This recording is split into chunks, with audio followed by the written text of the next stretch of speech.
The massive space station called Nexus Prime floated in the empty darkness between stars like a metal city that someone had thrown into space.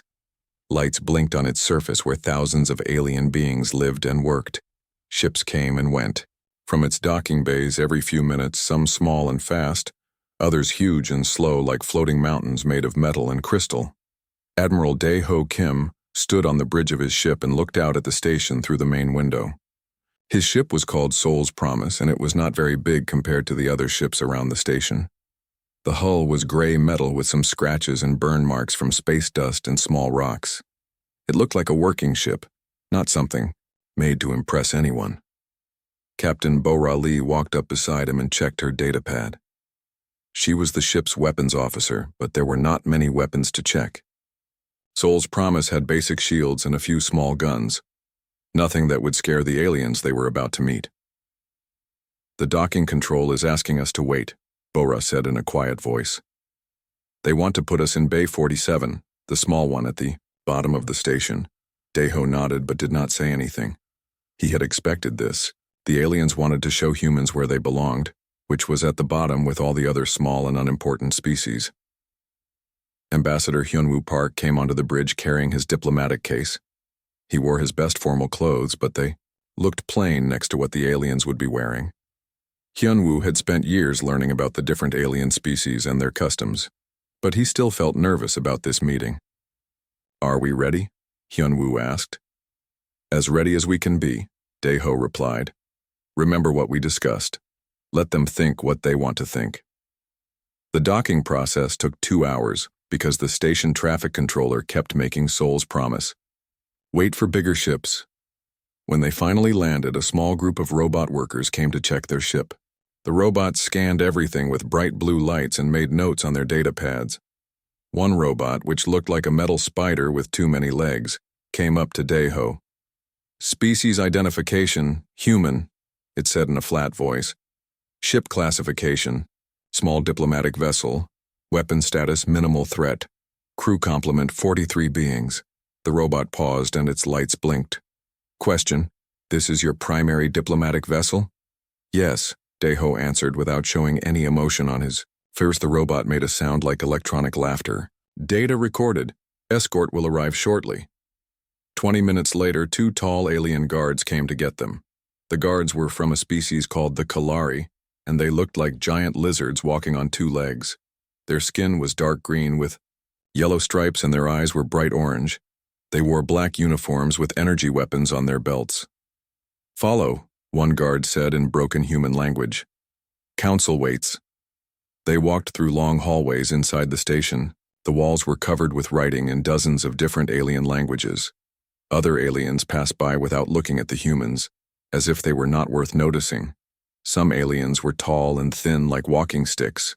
Others were short and round, like metal balls with arms and legs.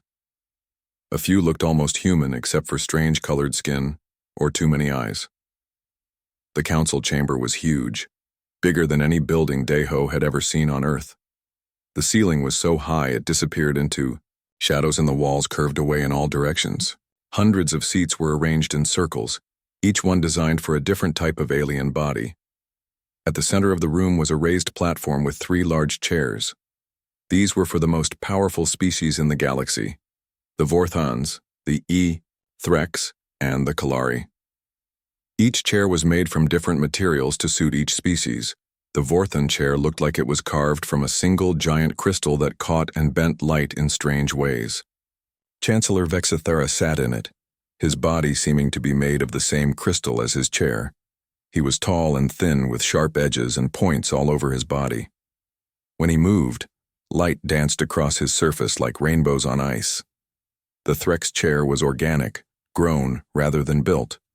It looked alive, with a surface that moved slightly like breathing. Hive Speaker Clickdith sat there, her body covered in hard shell-like armor. She had 6 arms, and her head was shaped like a triangle with huge black eyes. When she spoke, her voice sounded like insects clicking together. War Chief Sis Tarek of the Kalari sat in a chair made of black stone that seemed to absorb light instead of reflecting it. He was bigger than the guards who had brought the humans here, with muscles that showed even under his scaled skin. His orange eyes never stopped moving as they watched everything in the room. "The humans have arrived," announced a mechanical voice from somewhere in the ceiling. "Present your request." Hyunwoo walked forward with his diplomatic case. His footsteps echoed in the huge room. He stopped at a small circle marked on the floor and opened his case to take out Earth's application for membership in the Galactic Council. "Honored representatives," Hyunwoo began.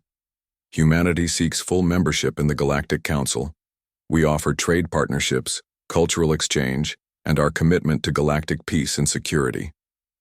Clicketh made a sound like insects laughing. "Security?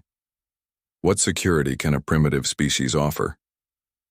Vexithara's crystal body flashed with different colors as he spoke. "We have reviewed your application, humans. Your species is young, and your technology is basic. You have one small world and a few tiny colonies. Your ships are simple metal constructions with chemical rockets. We have observed your military capabilities," Sistarik added, his voice like rocks grinding together. "A few dozen ships with primitive weapons. You could not defend yourselves against pirates, much less contribute to galactic security." Other aliens in the chamber began making various sounds that probably counted as laughter for their species. Some clicked, others buzzed. A few made sounds like wind through metal tubes. Hyunwoo kept his face calm, but Daeho could see his hands tighten on his diplomatic case. "We may be young, but humans have survived many challenges. We have proven ourselves capable of growth and adaptation." "Adaptation?" Vexithara's lights flashed brighter. "You have barely left your home system. Your longest journey was to establish a small mining colony 3 light-years away. Most species have traveled between stars for thousands of years before they dare approach this council." Clickdeath's 6 arms moved in what might have been a dismissive gesture. "Perhaps we should offer you something more suitable for your development level. Associate membership would allow you to observe council sessions and engage in limited trade under our supervision." "Supervision?" Hyunwoo asked. "Of course," Sistarak said. "Young species require guidance. You would place your military under Council command for training and improvement. Your trade would be managed through Council oversight to prevent you from making dangerous mistakes. Your colonies would accept Council governors to help you learn proper civilization." The words sounded nice, but everyone in the room understood what they really meant. The aliens wanted to make Earth into a colony that they could control and exploit. Daeho stepped forward slightly, just enough to show he was paying attention. His movement was small, but several aliens noticed it. A few made notes on their data. "Devices. We appreciate the Council's interest in our development," Hyunwoo said carefully. "But full membership was what we hoped to achieve." The laughter got louder this time. Some aliens actually stood up from their seats to get a better look at the humans who thought they deserved equal treatment. Vexithara raised one crystal hand and the room became quiet. "Humans, you do not understand your position. This council represents civilizations that have existed for millions of years. We have technologies you cannot imagine, and fleets that number in the hundreds of thousands of ships. What you call your fleet would not qualify as a patrol group for any member species.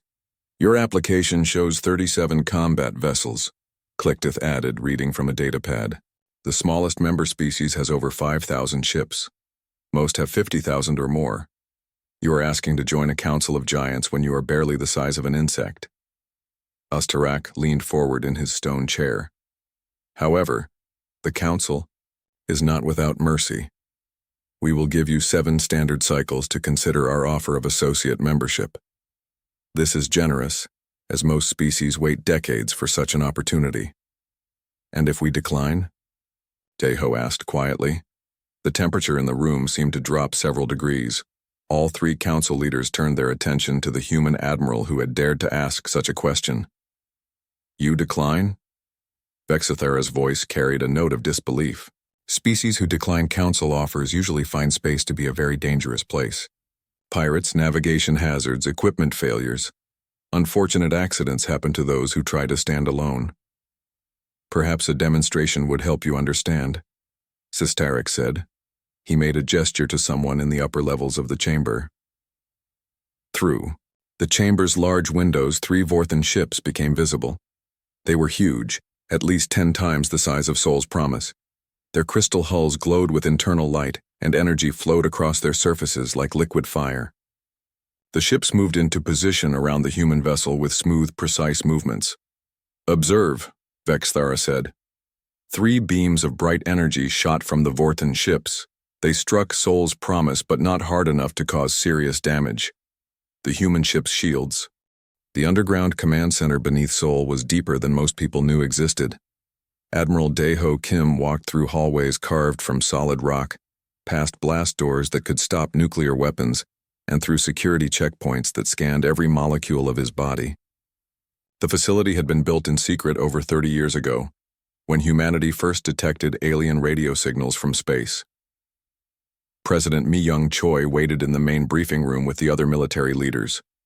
The room was large enough to hold 200 people, but today only 12 sat around the oval table made of polished black stone. Each person at the table commanded millions of soldiers, thousands of ships, or entire industrial complexes that most humans had never heard of. "Report, Admiral," President Choi said as Daeho took his seat.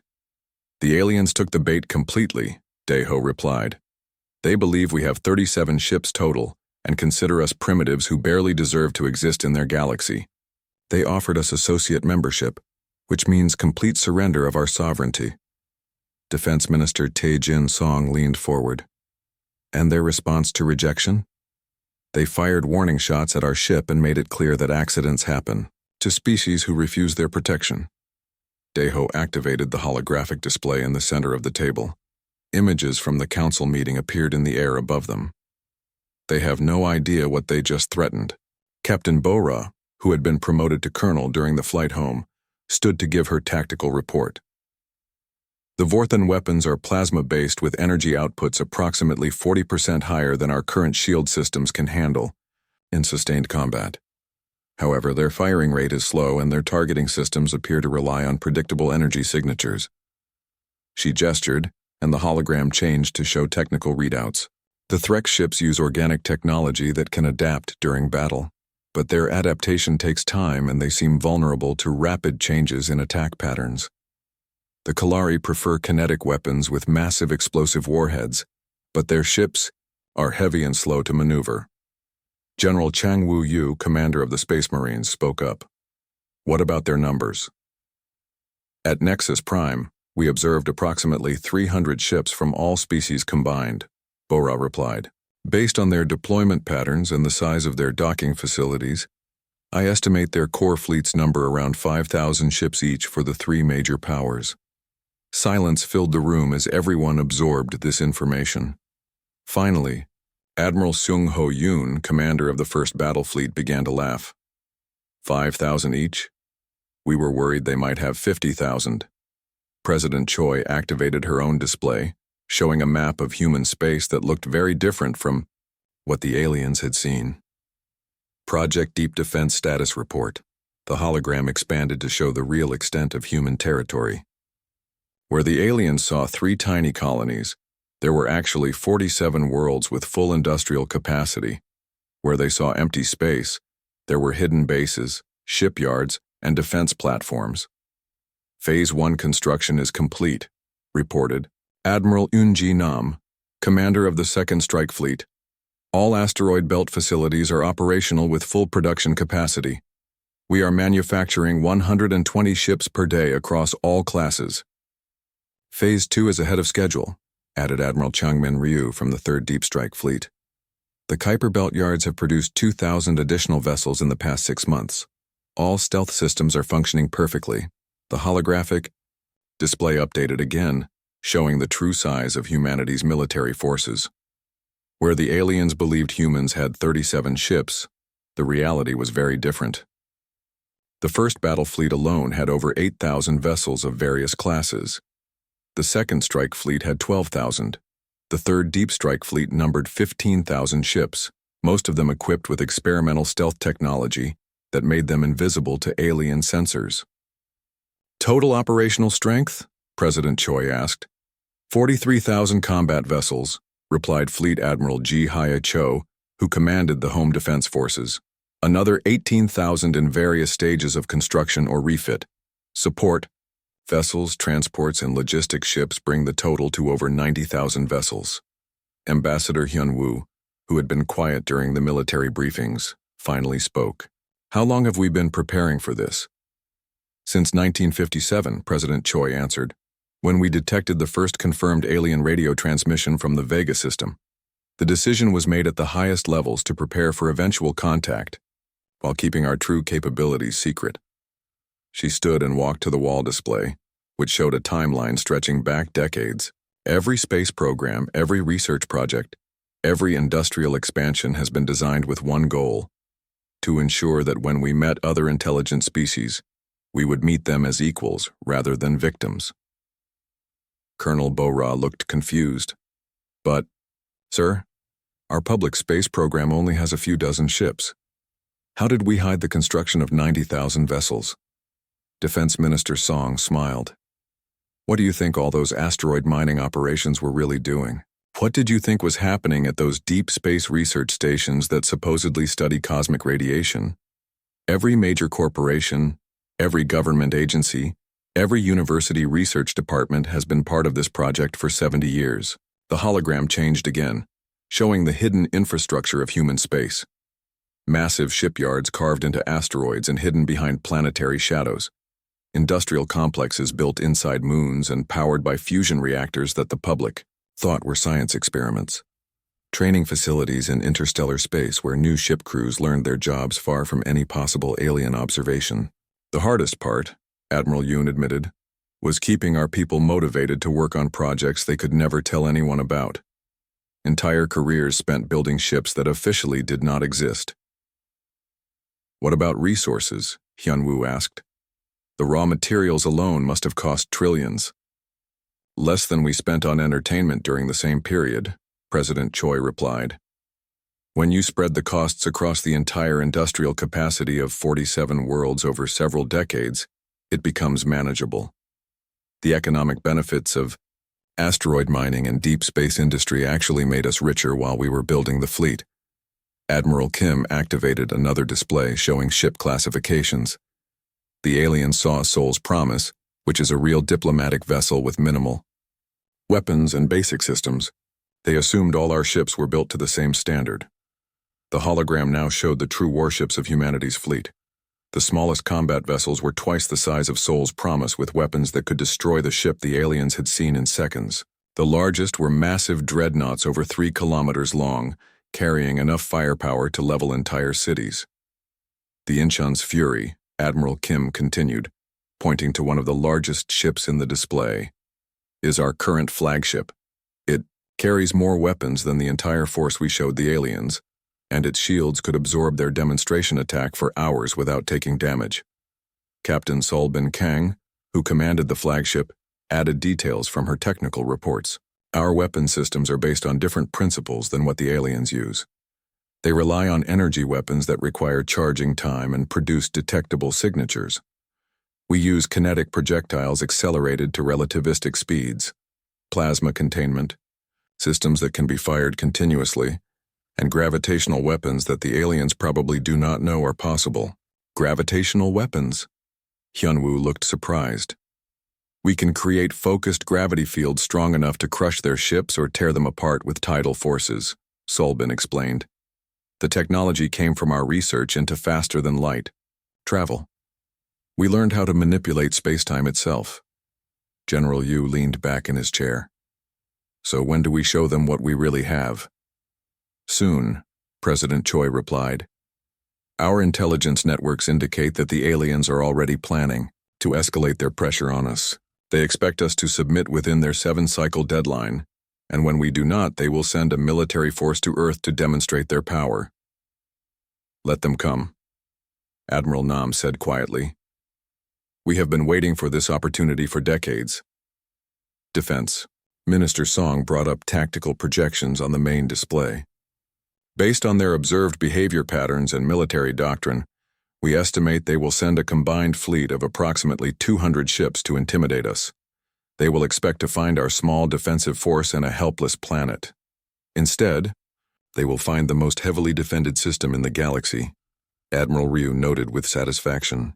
We have more firepower concentrated in the Sol system than most entire civilizations possess. President Choi returned to her seat at the head of the table. The plan remains the same as we have rehearsed for years.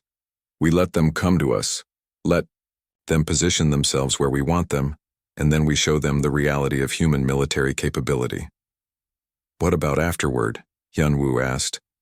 Even if we defeat their fleets, they have entire civilizations behind them, with billions of citizens. That is why we built more than just warships, Admiral Cho replied. Our deep space fleets are already positioned near every major alien system. If they choose to escalate beyond what we can handle diplomatically, we can strike at their homeworld simultaneously. The implications of this statement settled over the room like a heavy blanket. Humanity had not. 3 weeks had passed since the meeting at Nexus Prime, when Ambassador Hyunwoo Park sent his message to the Galactic Council. The transmission was broadcast on all official diplomatic frequencies and reached every major alien government within hours. Honored representatives of the Galactic Council, the message began, humanity has considered your generous offer of associate membership with great care. We accept your terms and request the honor of signing the accords in our home system, where you may inspect our world and confirm our compliance with your requirements. The message included detailed navigation data to Earth, information about human defensive capabilities that matched exactly what the aliens had observed, and an invitation for council representatives to attend the signing ceremony with appropriate escort vessels to ensure their safety in what was described as the dangerous region of space near our primitive world. On Vorth Prime, the crystal homeworld of the Vorthons, Chancellor Vexthara reviewed the human message with satisfaction. His crystalline form reflected the light from his world's twin suns as he stood in his palace overlooking the capital city. Finally, the mammals show sense, he said to his military commander, War Crystal Zarthane. Prepare the demonstration fleet. We will accept their surrender in person and make it clear to the galaxy that even stubborn species eventually bow to Vorthon superiority. How many ships, Chancellor? Zarthane asked. All of them, Vexthara replied with gleaming satisfaction. Every vessel we can spare. I want the humans to see the true might of our empire before they sign away their freedom, and I want every other species watching to understand what happens to those who initially resist the Council's will. Similar conversations were taking place on Threx Colony World 7, where Hive Speaker Clicktith coordinated with her sub-speakers to organize the largest Threx fleet movement in decades. The insectoid aliens saw the human submission as an opportunity to demonstrate their own power to species that might be considering resistance. The softshells will serve as an example, Clicktith chittered to her swarm commanders. We will show them what their defiance has cost them, and then we will show the galaxy what submission looks like. On the rocky world of Kalar, War Chief, Sorstera gathered his most experienced ship commanders in the great stone halls beneath the planet's surface. The reptilian warriors had been hoping for a chance to test their weapons against real targets, and the human surrender ceremony would provide the perfect opportunity. We go not just to accept their submission, Sistarak told his officers, but to evaluate their world for resource extraction and their population for labor potential. A species that builds ships from simple metals may still have value as workers in our mining operations. Within 5 days of receiving the human message, the combined alien fleet began assembling at Rally Point Sigma, a neutral location halfway between Council space and the Sol system. The fleet that gathered there was impressive even by galactic standards. The Vorthons brought 60 crystal ships of various sizes, from small scouts to massive battle crystals that could crack planets. Their vessels gleamed with internal light and moved through space like living jewels. Each ship was grown rather than built, shaped by technologies that manipulated matter at the molecular level. The Threx contribution was 70 bioships that looked more alive than mechanical. These vessels pulsed with organic rhythms and could repair battle damage by growing new sections of hull and weapons. Their surfaces were covered with what appeared to be scales or chitin, and they moved with predatory grace. The Kalari fleet was the largest, with 120 ships built from black stone and dark metals.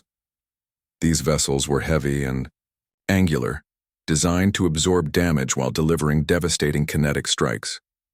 They moved slowly but with unstoppable momentum, like mobile fortresses drifting through space. Other species contributed smaller numbers of ships, eager to be associated with what everyone expected to be a complete victory over an upstart species. The final count reached 250 vessels, the largest fleet assembled by the Council in over a century. War Crystal Zarthane commanded the Vorthon flagship, a massive crystal formation called the Infinite Prism. From its command center, he coordinated with Hive Commander Zektith of the Threx Bio-Dreadnought Living Weapon and Stone Admiral Grackmore of the Kalari Fortress ship Mountain's Wrath.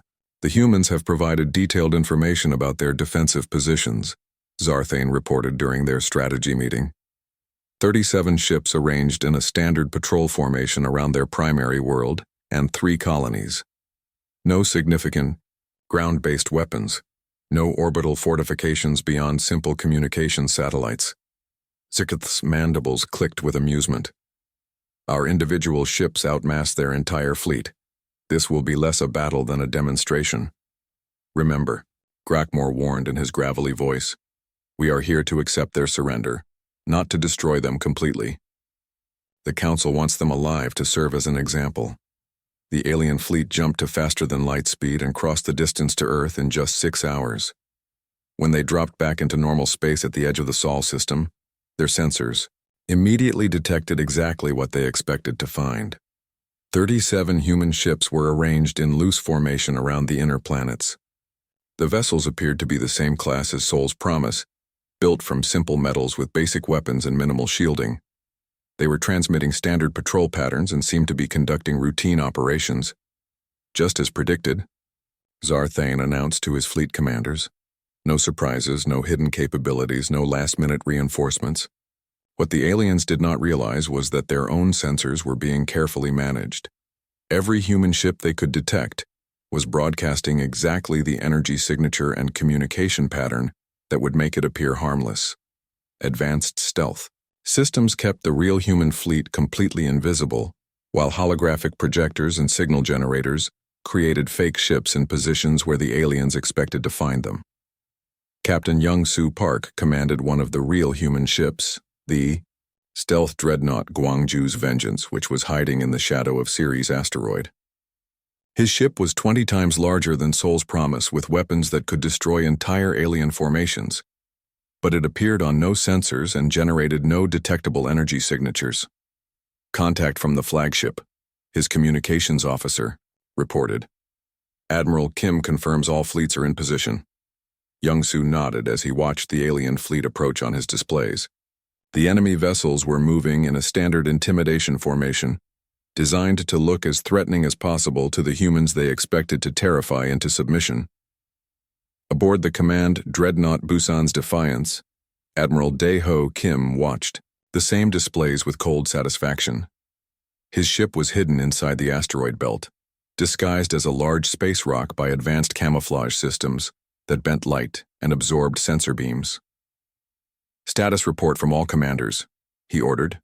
Captain Bora, now serving as his tactical coordinator, read from her displays. First Battle Fleet reports ready, 8,000 vessels in position throughout the system. Second Strike Fleet confirms stealth integrity, 12,000 ships maintaining invisibility. Third Deep Strike Fleet acknowledges 15,000 vessels, holding at maximum stealth range. She paused to check additional reports. Home Defense Fleet ready. Admiral Cho confirms all Luna-based vessels are prepared to deploy. Planetary Defense Grid shows all systems operational. Surface-based weapons are powered and targeted. Total human forces ready for engagement? Kim asked. 43,000 combat vessels plus support ships and planetary defenses, Bora replied. We outnumber them approximately 170 to 1. The alien fleet continued its approach, apparently confident that they were facing only the small patrol force their sensors could detect. The fake human ships even began broadcasting distress signals and requests for peaceful negotiations, exactly what the aliens expected from a terrified species facing overwhelming odds. They are requesting our surrender, reported the communications officer aboard Infinite Prism. Ignored, Zarthane ordered. Let them broadcast their fear to the galaxy. When other species see how easily we overcome human resistance, they will be more cooperative with council demands. Some of the fake human ships began moving away from Earth in apparent panic, their crews seemingly trying to escape the impossible odds. The aliens followed standard doctrine and sent fast pursuit ships to prevent any vessels from escaping to spread word of the battle. What the pursuing aliens found were decoy drones programmed to act like fleeing ships. The drones led the alien pursuers on long chases through the outer system, while broadcasting fake crew communications about their terror and despair. The aliens ate up this performance, believing they were witnessing the complete collapse of human morale. Meanwhile, the real human fleet maintained perfect discipline and stealth.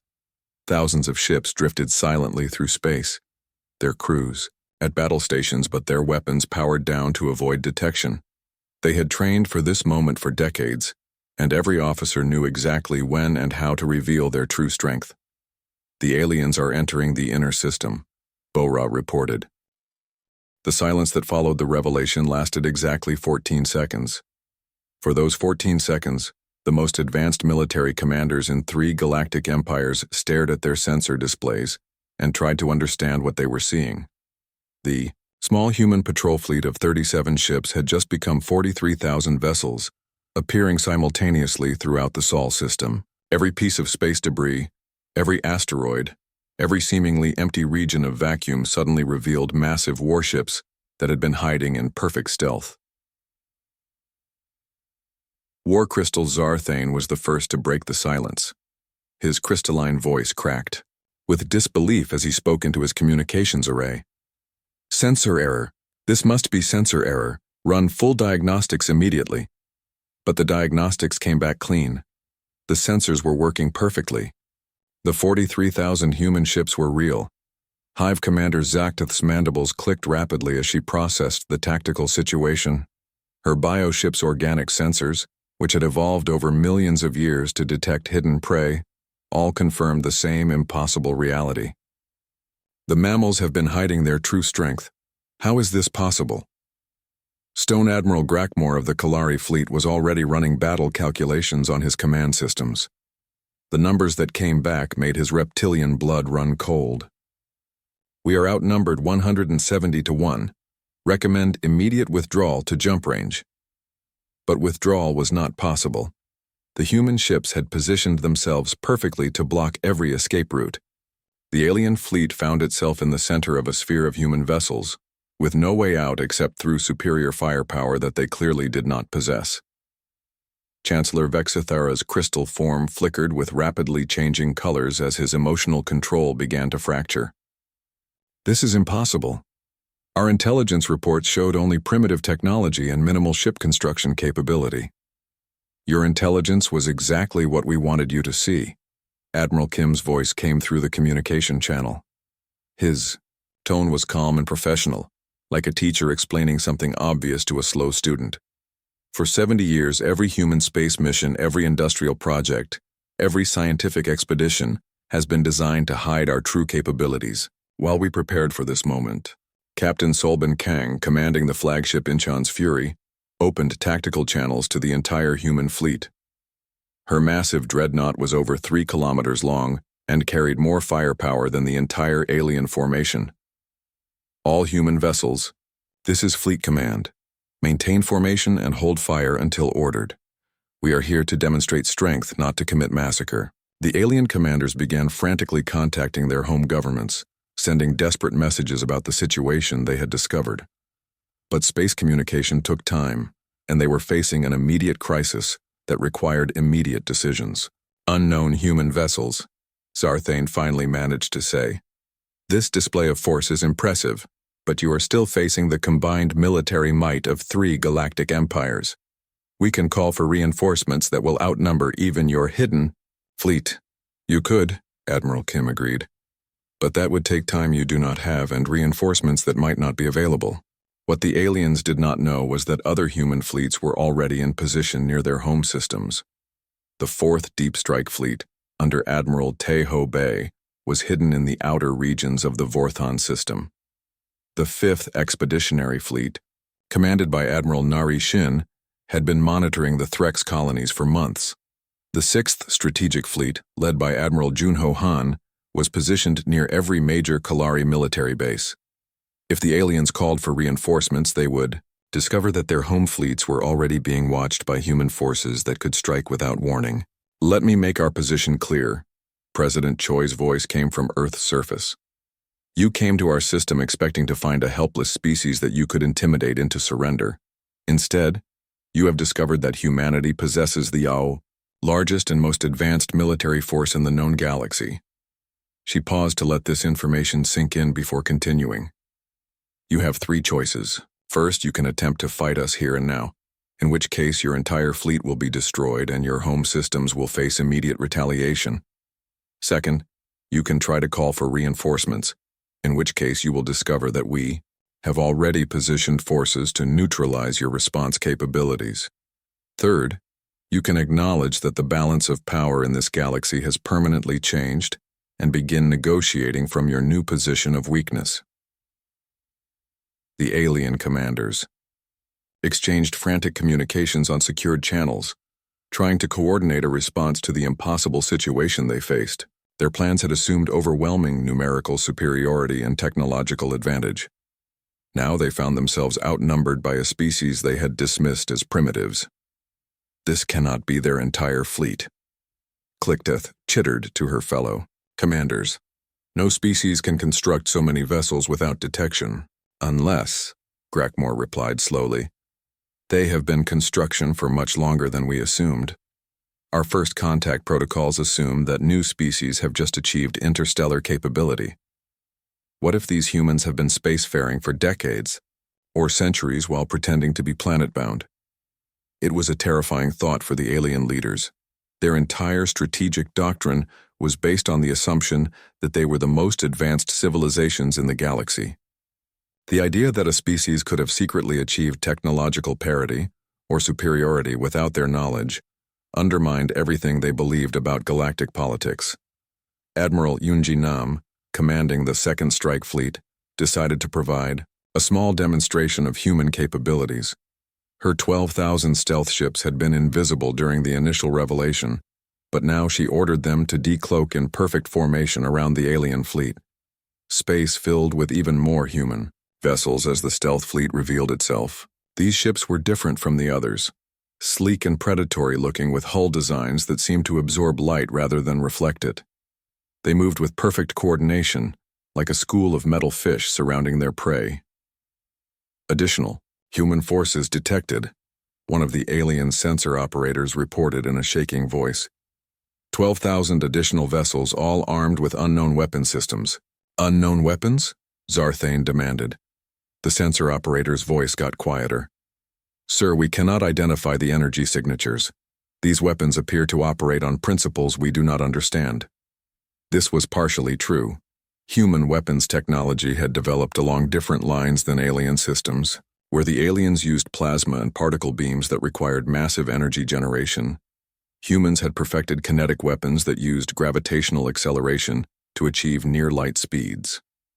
Where aliens relied on energy shields that could be overloaded, humans had developed adaptive armor that could redistribute damage across entire hull sections. Most importantly, humans had weaponized gravity itself. The technology that allowed faster-than-light travel could also create localized gravitational fields strong enough to crush enemy vessels or tear them apart with tidal forces. Captain Young-Soo Park, whose stealth dreadnought had been hiding near Ceres, demonstrated this capability by targeting a small asteroid.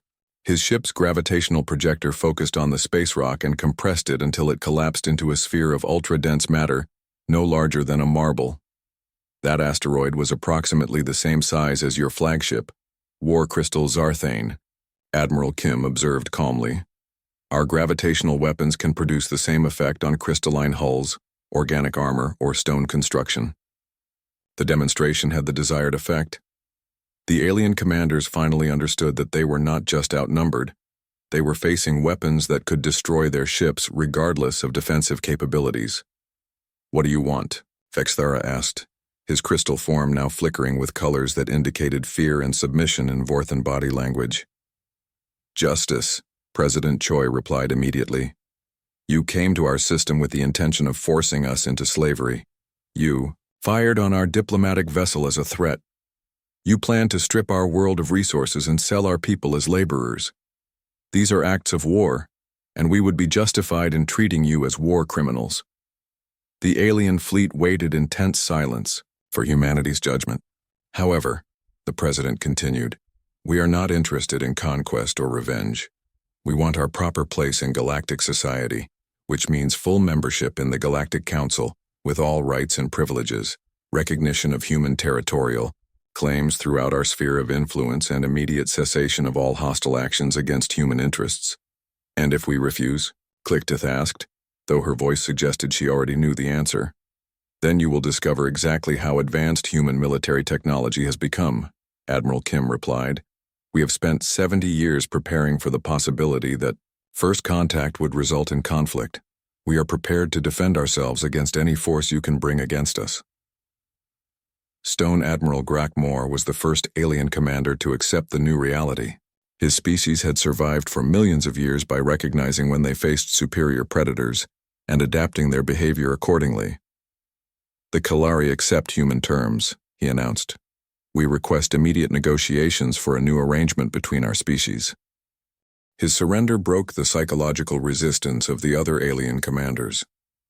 With 30 days after the confrontation at Earth, the Galactic Council reconvened at Nexus Prime.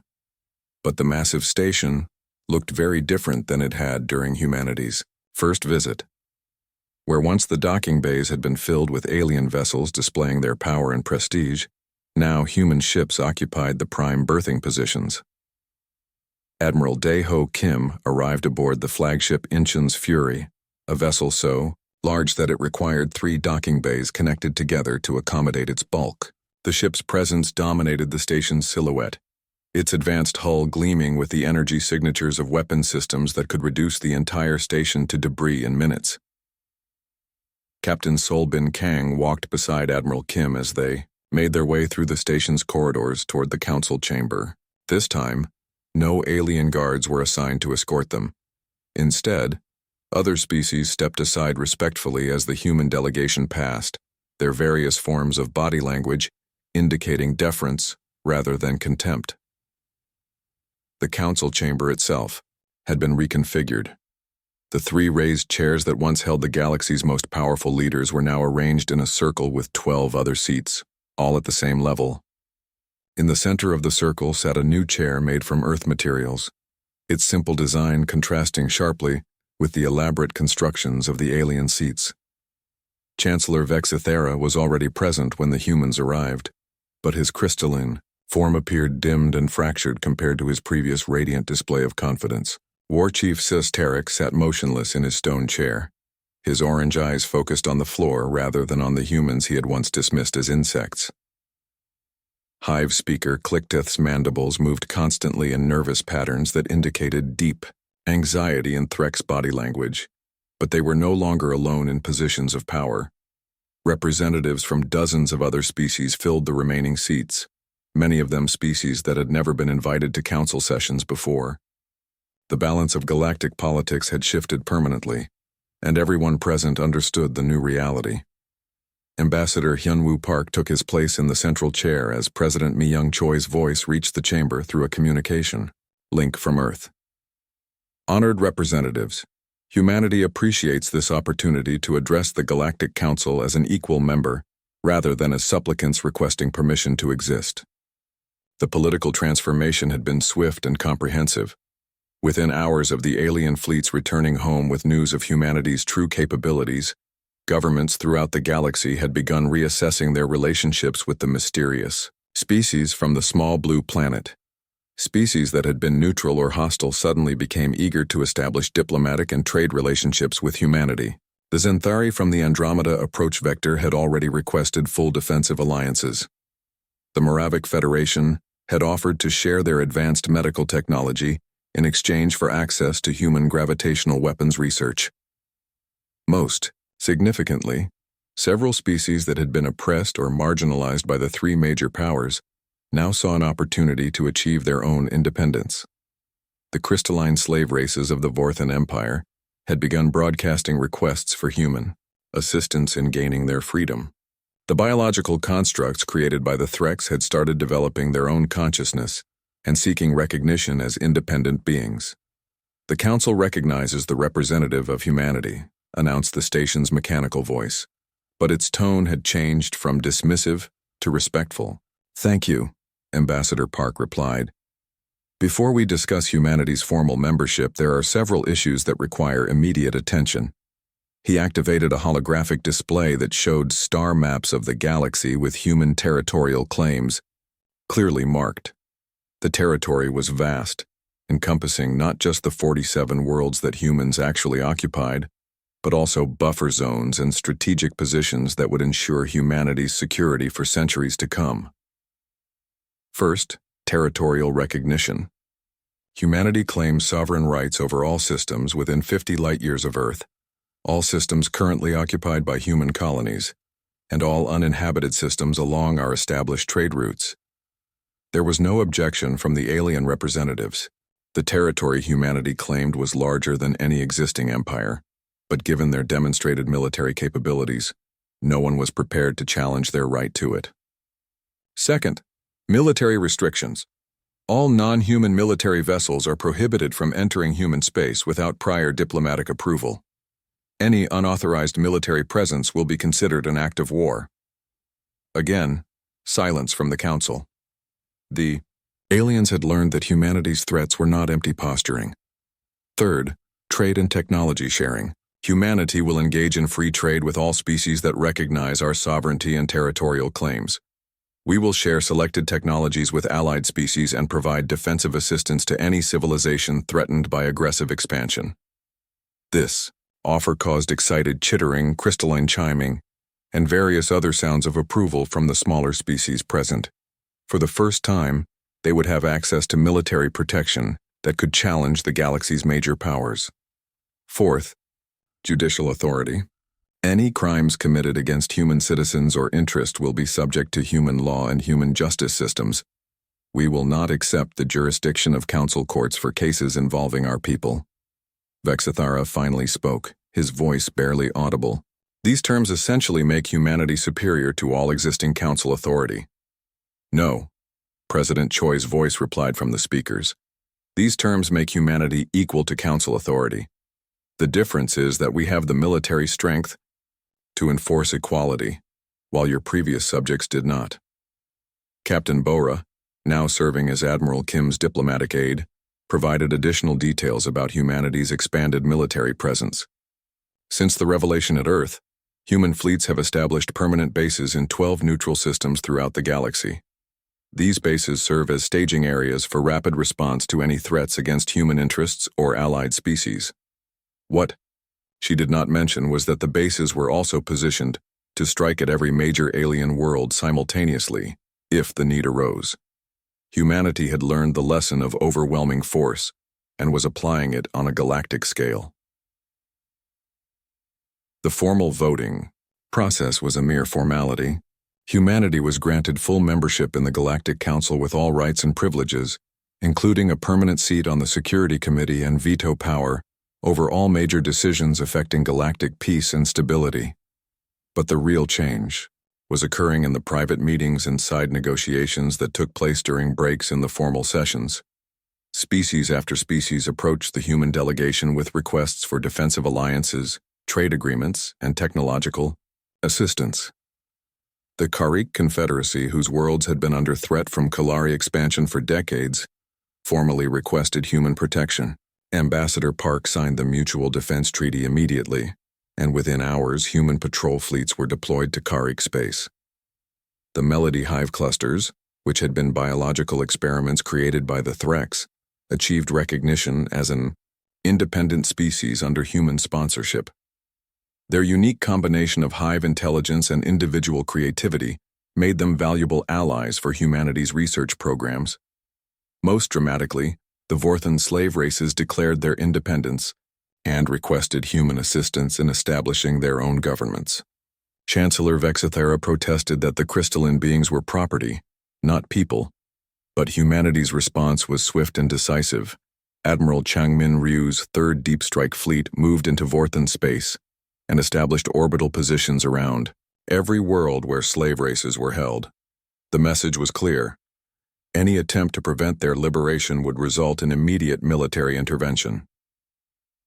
Within 72 hours, over 1 billion crystalline beings had gained their freedom and established the Independent Crystal Alliance under human protection. The Vorthan Empire, which had dominated galactic politics for millennia, found itself reduced to a handful of core worlds and facing economic collapse. The Threks experienced similar upheaval as their biological creations achieved consciousness and independence. The Kalari faced rebellions on their mining worlds as oppressed species sought human protection from their reptilian overlords. 6 months after humanity's revelation, the galaxy had been completely transformed. The 3 species that once ruled through fear and intimidation had become regional powers struggling to maintain relevance in a universe where strength was measured not by the ability to oppress others, but by the willingness to defend the weak. Admiral Kim established his headquarters on Nexus Prime itself, taking over the station's command center to coordinate humanity's expanding network of alliances and defensive commitments. From his office overlooking the docking bays where human ships now outnumbered all others, he could observe the new galactic order taking shape. Captain Young-Soo Park, promoted to Fleet Admiral and given command of the Galactic Defense Coordination, reported on the strategic situation during their weekly briefing.